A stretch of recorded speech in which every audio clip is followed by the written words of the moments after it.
Mafia boss Kong Min humiliated his wife at his company gala, seating his mistress at the main table while telling his wife to sit in the back. But when Angela revealed the truth he'd hidden for 13 years, he realized too late that some women don't come back once you've publicly erased them. He'd built a $340 million empire, convinced investors he was a self-made genius, and thought his wife would stay silent forever.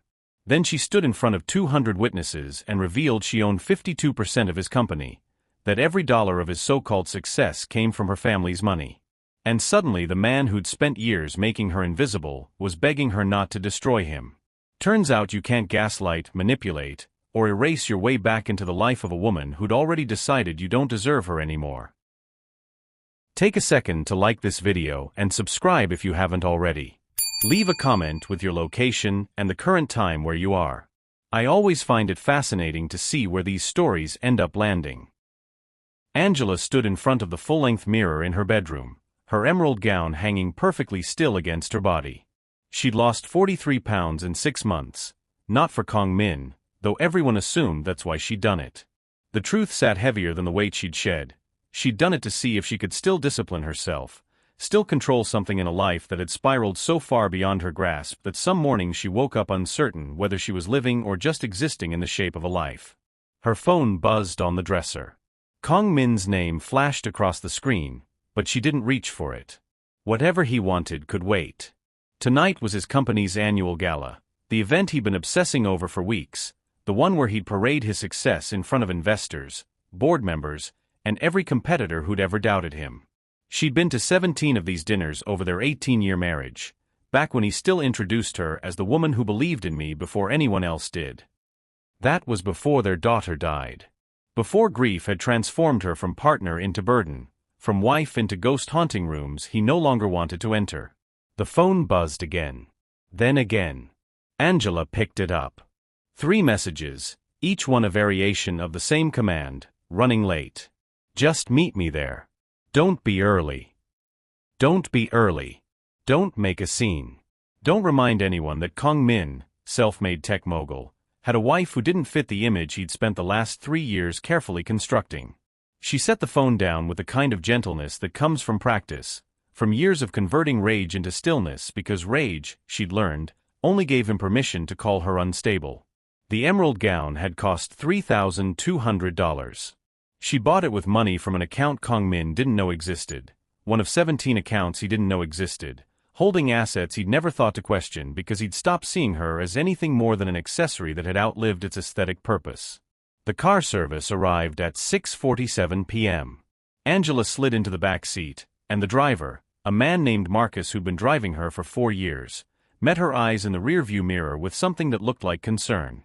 "Big night, Mrs. Angela." Something like that. The Peninsula Hotel gleamed in the distance, its windows blazing with warm light that promised elegance, sophistication, and the kind of carefully curated success that could only exist when everyone agreed to pretend the broken things weren't there. Angela's stomach tightened, but not from nervousness. From clarity. Tonight was the line she'd drawn in her mind 6 weeks ago when Kong Min had actually asked her, to consider skipping the gala because optics matter more than ever this year. She'd said she'd think about it. What she'd actually done was make a phone call to her lawyer, a woman named Patricia Downs who specialized in cases where the money told a very different story than the marriage did. The ballroom doors opened at precisely 7 p.m. Crystal chandeliers threw fractured light across white tablecloths and gold-rimmed china. 200 people in designer clothes and practiced smiles filled the space with the kind of laughter that sounded expensive. Angela scanned the room and found Kong Min immediately. He was always easy to spot, the way gravitational centers always are. People orbited him, drawn by charisma and the magnetic pull of a man who'd built a company worth $340 million from nothing. Except it hadn't been nothing.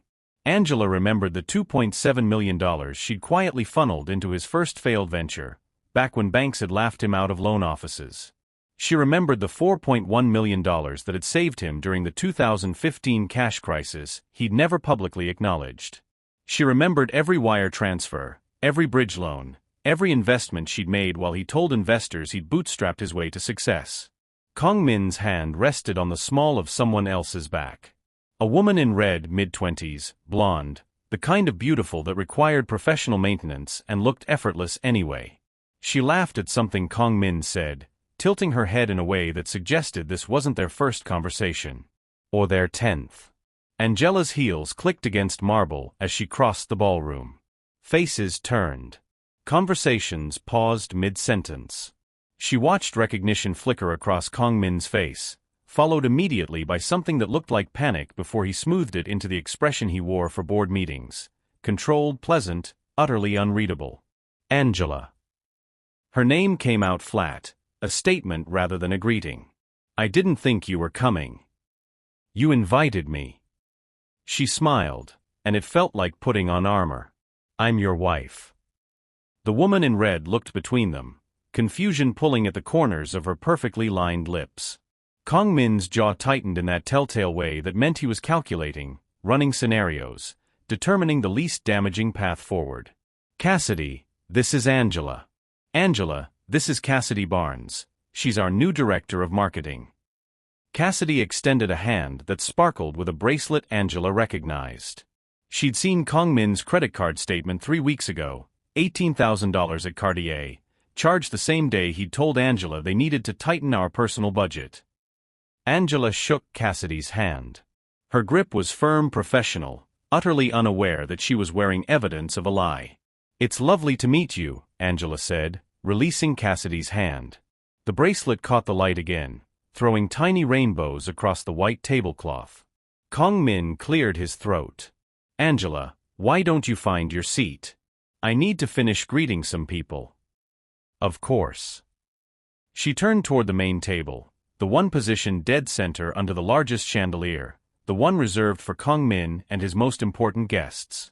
8 place cards sat in small gold frames, names written in calligraphy so perfect it looked printed.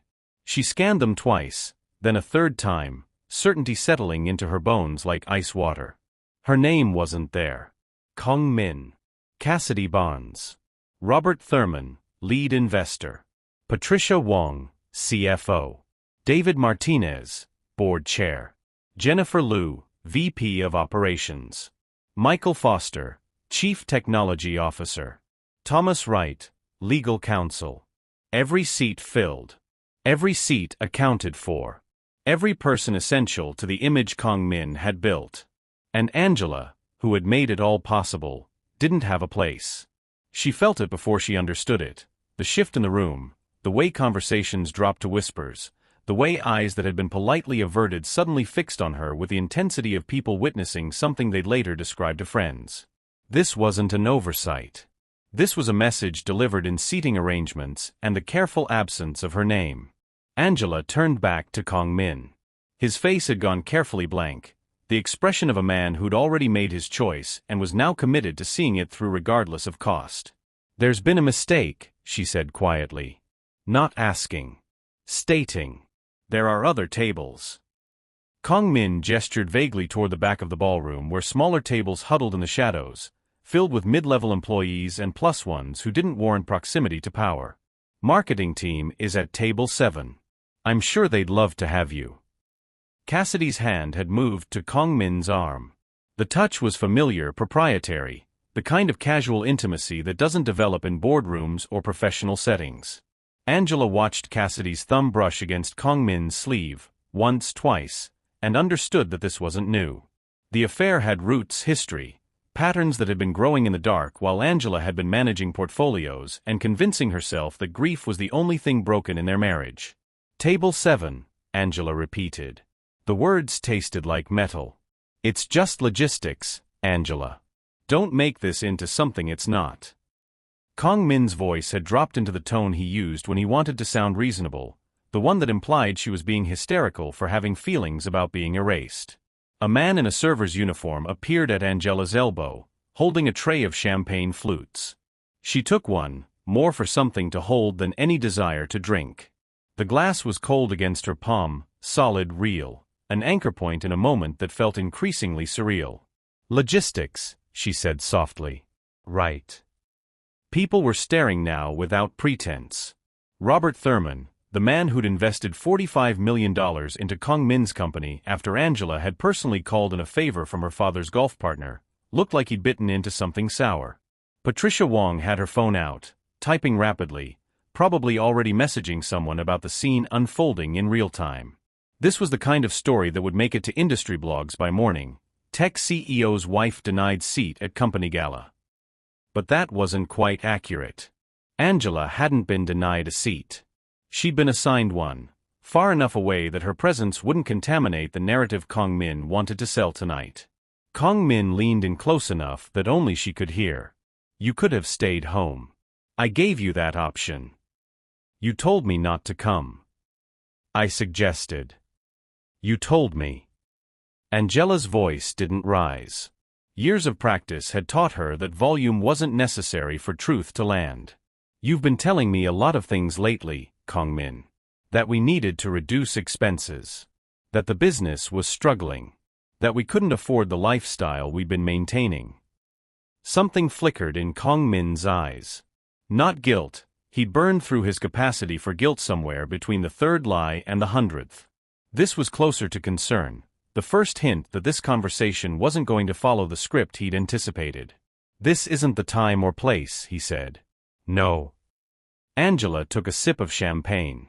It was expensive, probably $300 a bottle, the kind of expense that apparently remained acceptable while her personal budget was being tightened. When would be the time, Kong Min? Tuesday at 3 p.m. when you're in back-to-back meetings? Thursday evening when you're working late? Saturday morning when you're at the golf course?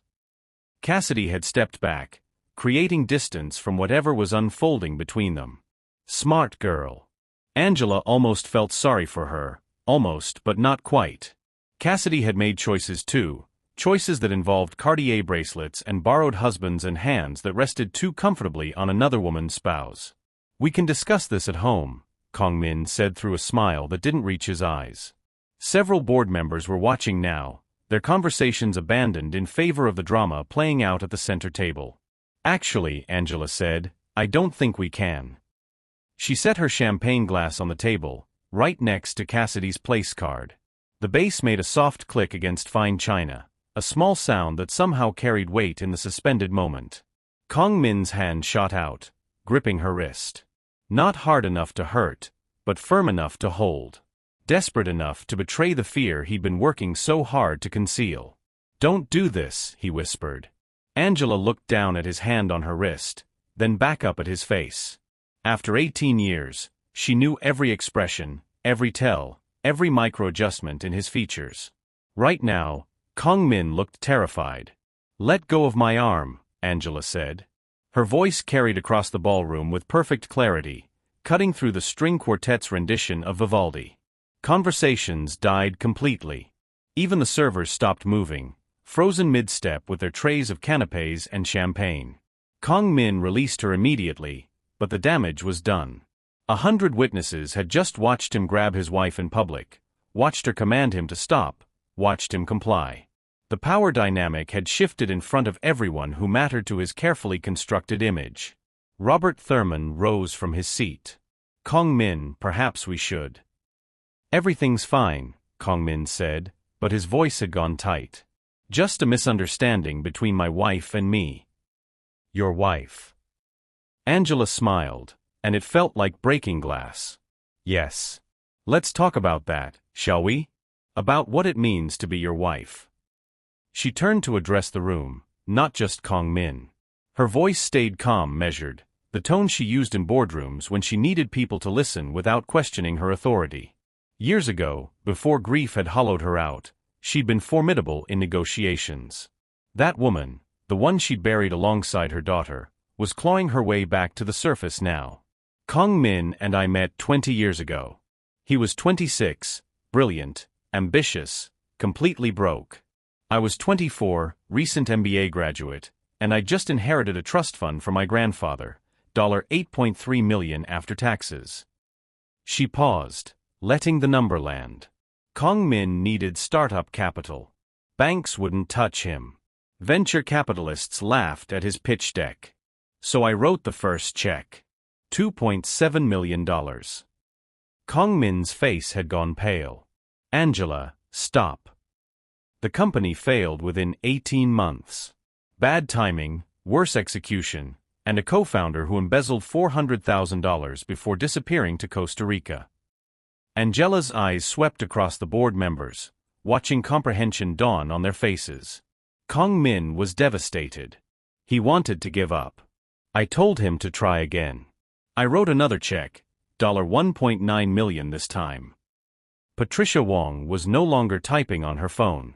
She'd set it down, complete attention fixed on Angela with the kind of focus financial officers reserve for information that changes everything. Second company did better. Made it 4 years before the market crashed in 2008. Lost everything. Angela picked up the champagne glass again, took another sip. Third company, the one that eventually became Angela Technologies, launched in 2009. Initial capital, $4.1 million. Source, Angela, née Morrison. Wife. Partner. Investor. Kong Min had stopped trying to interrupt. His hands gripped the back of Cassidy's chair hard enough that his knuckles had gone white. Over the years, I invested $18.7 million total into Angela Technologies through various rounds. Sometimes as direct capital injections. Sometimes as bridge loans when cash flow problems threatened to sink the company. Sometimes as personal guarantees on credit lines that Kong Min couldn't secure on his own. Angela set the glass down again. The company went public 3 years ago. Current valuation, $340 million. Kong Min's personal net worth, according to last year's Forbes profile, $127 million. Robert Thurman leaned forward. Angela, are you saying? I'm saying that every dollar Kong Min invested in this company was money I gave him. Every risk he took was underwritten by my capital. Every success story he tells about bootstrapping and grinding and pulling himself up. She looked directly at Kong Min. Those are stories built on my family's money and my willingness to believe in him when nobody else would. The silence that followed was absolute. Even the string quartet had stopped playing, though Angela couldn't pinpoint when. David Martinez, the board chair, cleared his throat. Mister, is this accurate? Kong Min's jaw worked, but no sound came out. Cassidy had taken several steps back now, her hand fallen from his arm, her expression suggesting she was rapidly recalculating what she'd signed up for. It's more complicated than, Kong Min started. It's exactly that simple, Angela interrupted. I have documentation. Wire transfers, loan agreements, board minutes from private meetings where I sat as the primary investor before the company incorporated. Tax returns showing my capital contributions. Everything. Patricia Wong pulled out her phone again, this time with purpose. As CFO, she'd want to verify these claims immediately. Angela could almost see the mental calculations happening behind Wong's eyes, reassessing equity structures, voting rights, the legal implications of undisclosed majority investments. Why are you doing this? Kong Min's voice had dropped to something raw and desperate. Why now? Angela turned to face him fully. This close, she could see the tiny detail she'd memorized over 2 decades, the scar on his left eyebrow from a childhood accident, the way his right eye squinted slightly when he was stressed, the exact shade of fear that turned his complexion gray. Because you put your mistress at our table and sent your wife to sit with the marketing department. Her voice softened, not from weakness but from something sadder. Because I realized tonight that you're not just embarrassed by me, Kong Min. You've erased me. From your story, from your success, from the narrative you tell yourself about who you are and how you got here. That's not. You bought her an $18,000 bracelet while telling me we needed to cut back on personal expenses. You've been restructuring our assets for 6 months, moving money into accounts you think I don't know about. You've been building an exit strategy, preparing to divorce me while protecting the wealth you think is yours. Angela felt something old and cold settle in her chest. But here's what you didn't know, Kong Min. Here's the part you missed. She reached into her clutch and pulled out a single document, folded into thirds. The paper was crisp, official, stamped with the seal of Angela Technologies corporate registration. When you incorporated Angela Technologies in 2012, you needed me to sign documents. Do you remember? Angela unfolded the paper slowly, deliberately. You were rushing to close the series of funding round. Investors wanted everything finalized by end of day. You shoved a stack of papers in front of me at breakfast and said sign here, here, and here. Kong Min's breathing had gone shallow. He remembered. She could see it in the way his shoulders tensed, the way his eyes fixed on the document in her hands with the kind of attention usually reserved for disasters unfolding in slow motion. I signed where you told me to. But I also read what I was signing. Angela held up the paper. This is the amended corporate structure from 2012. The one that converted my previous investments from loans into equity shares. Do you know what percentage of Angela Technologies I own, Kong Min? No one in the ballroom moved. Robert Thurman had gone completely still, his water glass halfway to his lips forgotten. 52%. Angela's voice carried across the silence like a stone dropping into still water. I am the majority shareholder of Angela Technologies. I have been for 13 years. You are the CEO, the face of the company, the one everyone knows. But I own it. The words landed like physical blows. Patricia Wong's phone slipped from her hand, clattering against the table. David Martinez made a sound that might have been a laugh or might have been something else entirely, the noise of someone watching their understanding of reality reorganize itself in real time. Kong Min's face had gone from pale to completely bloodless. That's not, you can't. I can. And I do. Angela tucked the document back into her clutch. My lawyers have the full documentation ready to file with the SEC on Monday morning if necessary. Every wire transfer, every investment agreement, every piece of paper you signed without reading carefully because you assumed your wife was just being supportive. Cassidy had backed away from the table entirely now, her red dress a splash of color against the white walls. She looked like someone who just realized she'd wandered into the wrong movie, expecting a romance, finding a horror show instead. You've been planning this, Kong Min said. His voice had gone hollow. How long? Since the day you asked me not to come tonight. Angela smoothed an invisible wrinkle from her emerald gown. No, that's not quite true. I've known the numbers for years. But I only decided to use them 6 weeks ago when you told me the business was struggling and we needed to reduce expenses. I pulled the financials. Kong Min Angela Technologies posted $89 million in revenue last quarter. The business isn't struggling. You were just building a narrative to justify hiding assets before filing for divorce. Robert Thurman found his voice. Kong Min, you told the board you had majority control. I thought I did, Kong Min interrupted. His eyes hadn't left Angela's face. She never said anything. Never voted her shares. Never showed up to board meetings. Never acted like an owner? Angela finished. No. I acted like a wife. Like a partner. Like someone who believed that marriage meant we built things together, that your success was our success, that I didn't need credit or recognition because we were a team. She took a breath, and something in her chest loosened. Not relief, not victory, but the strange freedom that comes from finally stopping a performance you've been maintaining for so long you'd almost forgotten it was a performance. I stayed quiet while you told reporters you'd bootstrapped your way to success. I stayed quiet while you accepted awards for entrepreneurship and never mentioned where the capital came from. I stayed quiet while you rewrote our history into something more palatable, more impressive, more masculine. Her voice didn't shake.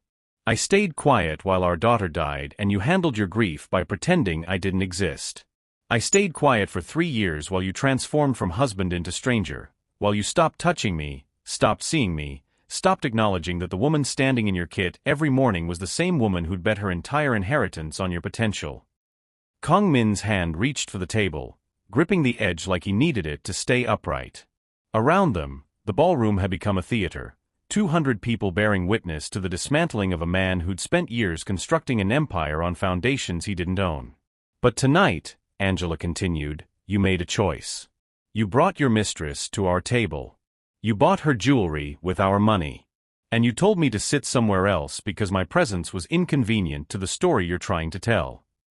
She gestured to the empty space beside Kong Min, the seat that should have been hers, the place Cassidy had occupied with such casual confidence just minutes ago. So here's what happens now. Angela's voice dropped into the register she used for final negotiations, when all cards were on the table and only truth remained. Monday morning, I'm filing an emergency motion with the board to review the company's executive structure. As majority shareholder, I have that right. I'm calling for a vote on whether current leadership has been operating in the best interests of the company and its stakeholders. David Martinez straightened in his chair. As board chair, he'd be the one facilitating that vote. His expression suggested he was already running scenarios, calculating political fallout, reassessing every conversation he'd ever had with Kong Min through this new lens. You can't do this, Kong Min said, but it came out like a question rather than a statement. I already am. Angela picked up her clutch, checked her watch, 7:34 p.m. The entire confrontation had taken less than 15 minutes. I'm not taking your position, Kong Min. I'm not interested in running the company day-to-day or sitting in board meetings or becoming the public face of Angela Technologies. Angela adjusted the strap of her clutch, the motion casual, unhurried. What I am doing is asserting my legal rights as majority owner. The board will review our executive compensation structure, our corporate governance policies, and the various personal expenses that have been charged to company accounts over the past 3 years. Patricia Wong's expression had shifted from shock to something that looked almost like respect. As CFO, she'd be the one conducting that audit, and Angela suspected Patricia had probably noticed irregularities she'd been professionally obligated to ignore, until now, when the majority shareholder was explicitly requesting investigation. Those expenses were legitimate business costs, Kong Min said, but his voice lacked conviction. Then the audit will confirm that. Angela smiled. I'm sure the $18,000 Cartier bracelet was absolutely essential for marketing purposes. Along with the $67,000 in charges at Morton Steakhouse over the past 8 months, the $34,000 apartment lease in Tribeca that's not listed as any employee's registered address, and the $158,000 in American Express charges categorized as client entertainment that seemed to coincide with weekends when you told me you were at industry conferences. Cassidy's face had gone the color of chalk. The bracelet on her wrist suddenly looked less like jewelry and more like evidence. She probably had no idea the gifts came from company funds, that every dinner and hotel room and weekend trip was being documented in accounting ledgers that would eventually be reviewed by lawyers and board members and potentially, if things got ugly enough, federal regulators. Kong Min seemed to shrink inside his tailored suit. The man who'd commanded the room minutes ago, who'd built a reputation on charisma and confidence, looked like someone watching a building collapse in slow motion, unable to stop it, unable to look away, unable to do anything but witness the destruction of everything he'd constructed. 3 years ago, when Emily died, I lost myself. Angela's voice softened, but not from weakness. From the kind of clarity that only comes after grief has burned through everything else. I gained 60 pounds. I stopped managing my appearance the way you needed me to. I became an embarrassment to you, not because of anything I did, but because my body became visible evidence of pain you didn't want to acknowledge. The room had gone completely silent again. Emily's name hung in the air between them, the ghost of their daughter present suddenly in a way she hadn't been allowed to be for years. Kong Min had forbidden Angela from mentioning Emily at public events, had removed her photos from the walls of their home, had treated their daughter's death like a shameful secret rather than a tragedy that had shattered them both. You dealt with losing our daughter by erasing her.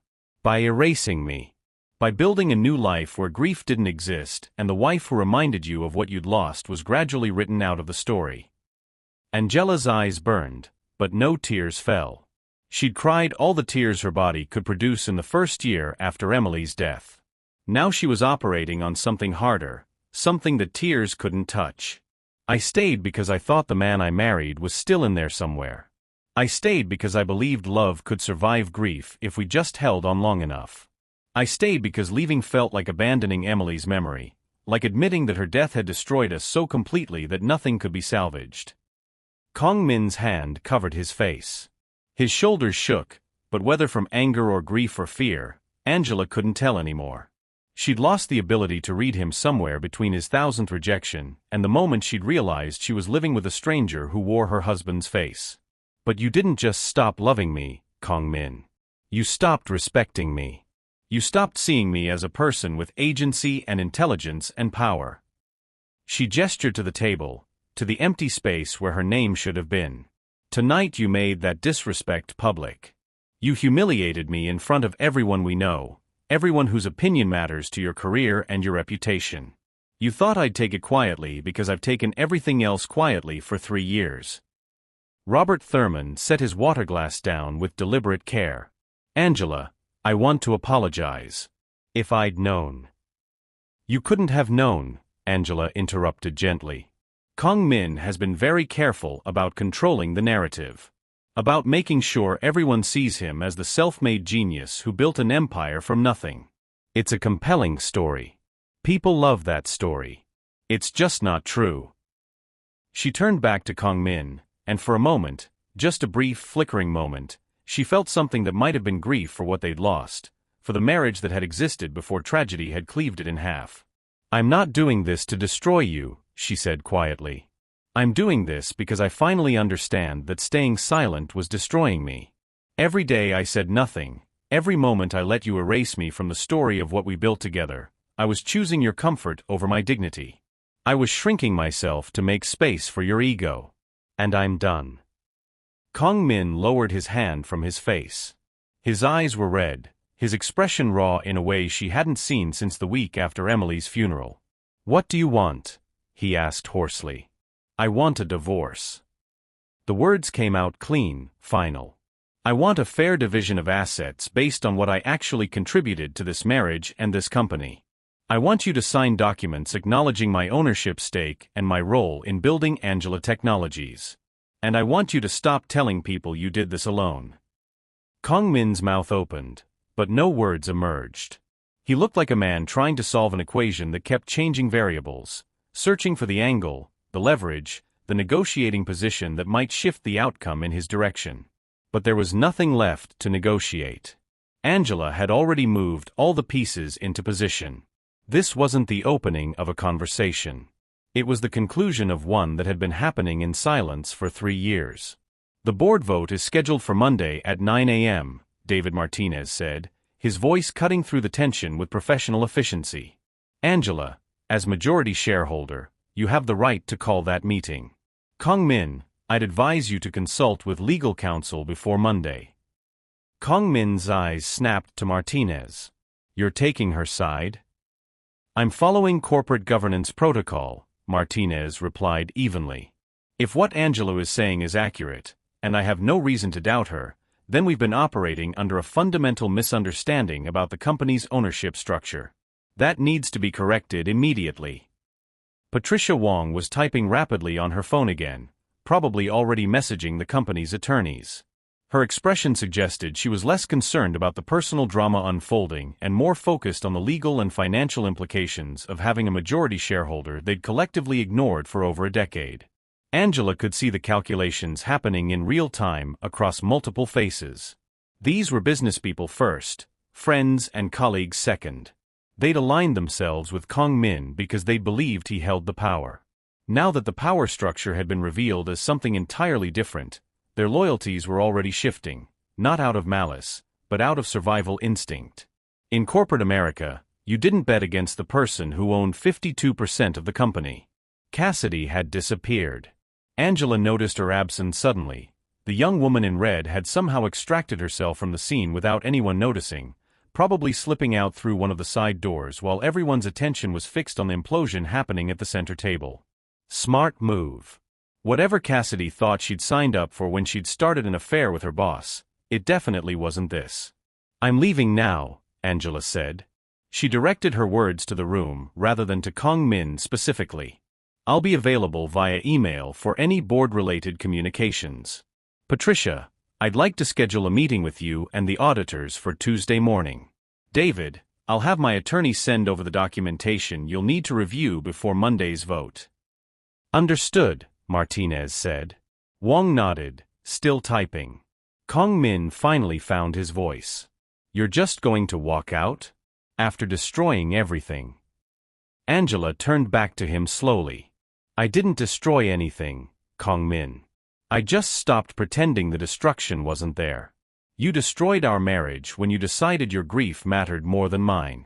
You destroyed our partnership when you erased my contributions to claim sole credit for success we built together. You destroyed whatever remained of my love for you the moment you put another woman in my seat and told me to make myself scarce. She took a step closer, lowering her voice so only he could hear. I stayed through the worst pain of my life because I believed in us. I watched you pull away, watched you replace grief with ambition and ambition with cruelty, and I still stayed because I thought the man I married would eventually come back. But he's not coming back, is he? That man died when Emily died. What's standing in front of me now is just someone wearing his face, someone who learned to perform success so well he forgot it was a performance built on borrowed capital and a wife's silence. Kong Min's hand reached toward her, then dropped. Angela. I'm not angry anymore. And it was true. Standing there in her emerald gown, watching her husband's carefully constructed world reorganize itself around a truth he'd worked so hard to bury, Angela felt something closer to peace than she'd experienced in years. I'm just tired. Tired of being invisible. Tired of apologizing for existing. Tired of managing your image while losing myself in the process. She stepped back, creating distance. You'll have the divorce papers by Wednesday. My attorney will reach out to schedule mediation. I'm asking for 50% of all marital assets, including the house, plus formal recognition of my equity stake in Angela Technologies, which will remain separate from the divorce settlement since it predates our marriage. That's everything, Kong Min said hoarsely. No, that's fair. Angela's voice was steady. Everything would be if I asked for the full value of what I invested, adjusted for market returns over 20 years. Everything would be if I demanded your public acknowledgement of every lie you've told about how you built this company. Everything would be if I went to the press and explained exactly who funded Kong Min's rise to success. She paused, letting that sink in. But I'm not interested in destroying you, Kong Min. I'm interested in reclaiming myself. There's a difference. Angela glanced around the ballroom one last time, at the crystal chandeliers, the white tablecloths, the 200 witnesses to the unraveling of a marriage that had been dead long before tonight's public execution. Enjoy your gala. I hear the salmon is excellent. She turned and walked toward the exit, her heels clicking against marble with each step. No one tried to stop her. No one spoke. The ballroom held its collective breath as Angela, invisible wife, silent partner, forgotten investor, walked out of her husband's carefully staged celebration and into whatever came next. Marcus was waiting with the car when Angela emerged from the peninsula's main entrance. The night air hit her face, cold and sharp, cutting through the fog of adrenaline that had sustained her through the past 40 minutes. Her hands started shaking, not from fear, but from the delayed physiological response to confrontation, the body finally acknowledging what the mind had pushed through. Home, Mrs. Marcus asked as she slid into the back seat. Angela opened her mouth to say yes, then stopped. Home wasn't home anymore. It was the 7-bedroom house in Pacific Heights that she'd purchased with inheritance money, that she decorated with photographs of a daughter who no longer existed, that Kong Min had slowly transformed into a mausoleum of their failed marriage. Going back there tonight felt like retreating, like returning to a cage she just managed to escape. The Fairmont, she said instead. I'll need a room for the night. Marcus nodded and pulled into traffic. Angela watched the city lights blur past the window, her reflection ghost-like in the glass. She looked different somehow, not physically, but in some quality she couldn't quite name. Less burdened, maybe. Or perhaps just less invisible. Her phone buzzed. Then again. And again. Messages flooding in from numbers she recognized and some she didn't. Word was already spreading. In the age of smartphones and social media, a public confrontation at a tech industry gala was basically chum in the water for gossip sites and industry blogs. She scrolled through the messages without opening them. Robert Thurman, we should talk before Monday. Need to understand the full picture. Patricia Wong, have my team preparing preliminary audit. We'll have initial findings by Sunday. David Martinez, Angela, this is David. Whatever you need from the board, you have my support. 3 messages from Kong Min. She didn't read those. And one from a number she didn't recognize. "Hi Angela, this is Cassidy. I'm so sorry. I had no idea about any of it. I'm mortified and I'm resigning effective immediately. For whatever it's worth, you're incredible and he's an idiot." Angela almost laughed. Almost. The message was probably sincere. Cassidy had looked genuinely horrified when the financial details started emerging, when she'd realized the gifts and dinners and weekends away weren't coming from Kong Min's personal wealth but from a company his wife technically owned. The bracelet on Cassidy's wrist was bought with Angela's money. Every romantic gesture, every expensive dinner, every carefully constructed moment of their affair had been subsidized by the woman Kong Min was trying to replace. The irony was almost poetic. The Fairmont's lobby glowed with warm light and old money elegance. Angela checked in using a credit card from one of the accounts Kong Min didn't know about, the one she'd opened 6 weeks ago when she'd first started planning her exit, when she'd realized that strategic silence had transformed from wisdom into complicity. The suite was on the 19th floor, with floor-to-ceiling windows overlooking the bay. Angela kicked off her heels the moment the door closed behind her, feeling the carpet soft under her feet. She'd been standing in those shoes for less than 2 hours, but it felt like years.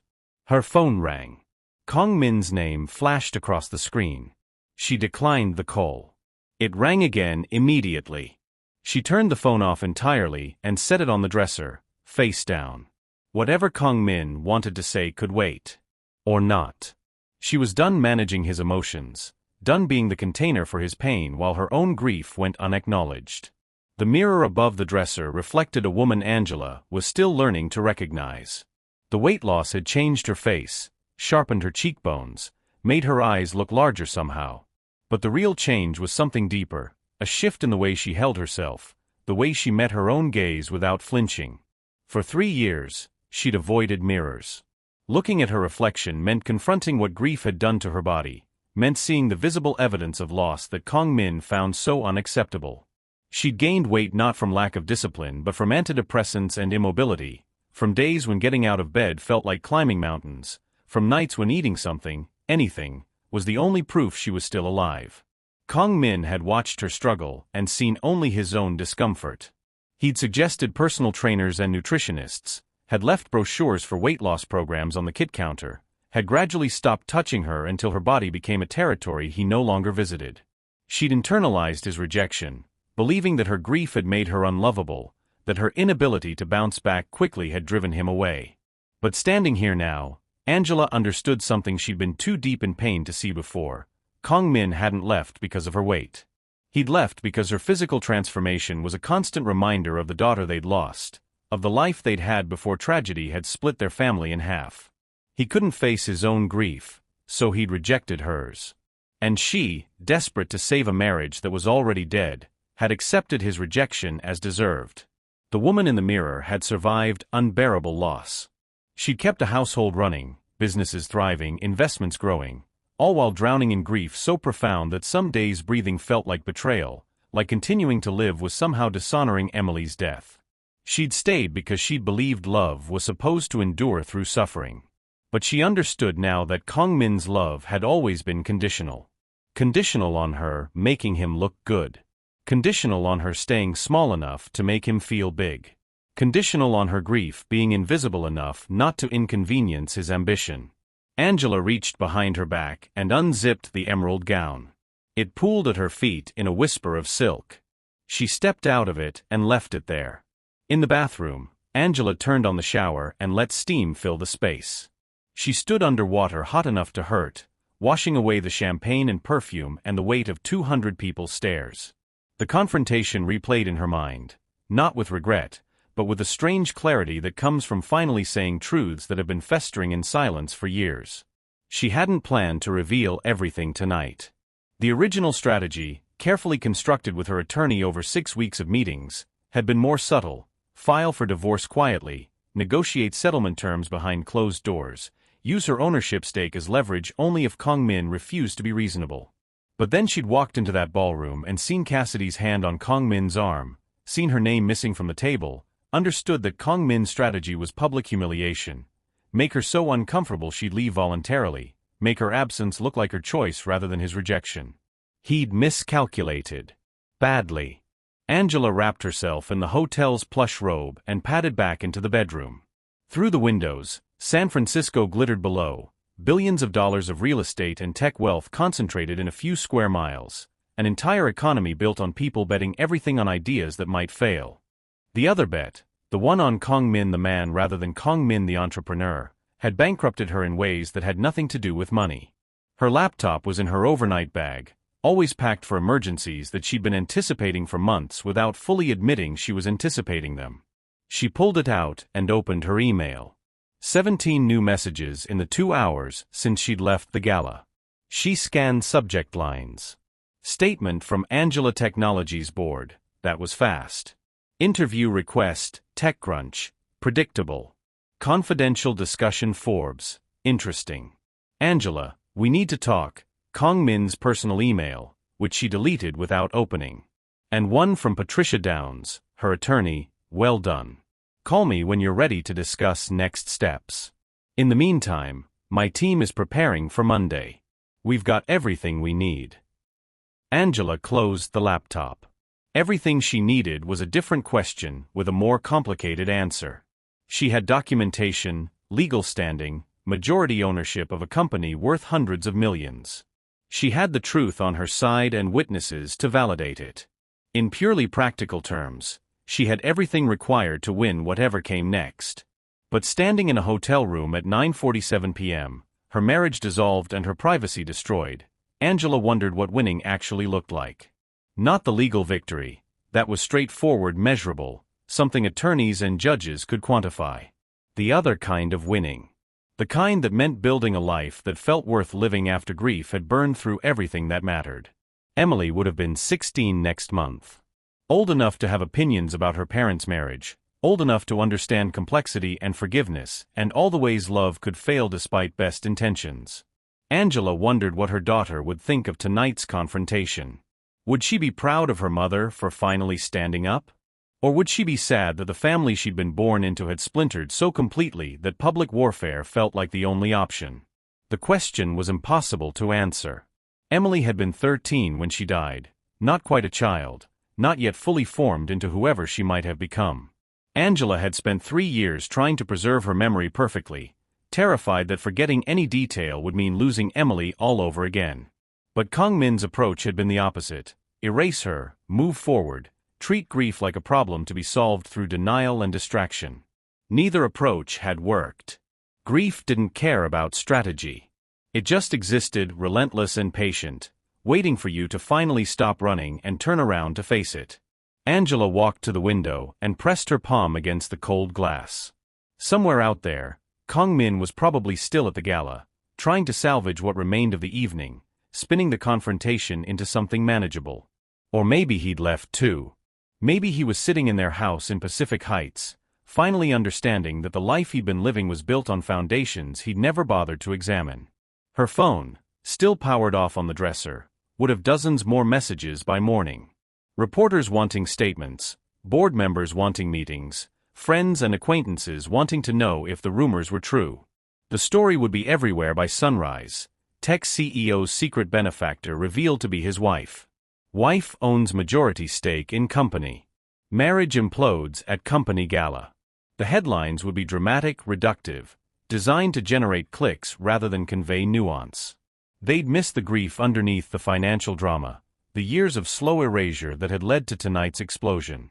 They'd turn Angela into a character, scorned wife, secret investor, woman who'd been hiding her power all along, rather than understanding she'd been a person trying to survive loss while watching her marriage disintegrate.